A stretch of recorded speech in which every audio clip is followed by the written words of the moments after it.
What do you think needs to be done at the federal level? What will you advocate for around how do we address the issue of of repeat offenders, of the revolving door of enforcement, and then also the broader issues of homelessness and addiction, which seem to be driving these challenges, which we can't quite seem to get our hands around? Right. Well, let me start with the first issue. People have lost respect for the law. People commit offenses 20, 30, 40 times, and there are no consequences. And when there are no consequences, people no longer care. That needs to change. And that begins with amendments to the Criminal Code of Canada.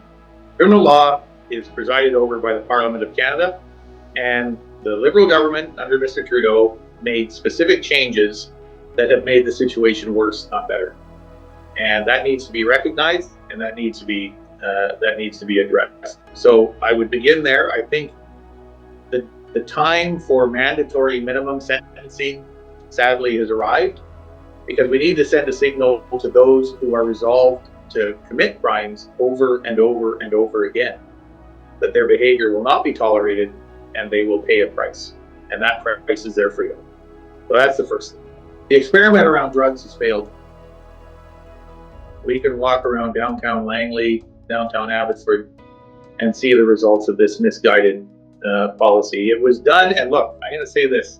I don't question the motives by those who advocated it. They felt it was the way to go to save people's lives. Well, I'm going to tell you, from what I have seen, it has failed society, but maybe more importantly, it has failed the very people it was intended to help.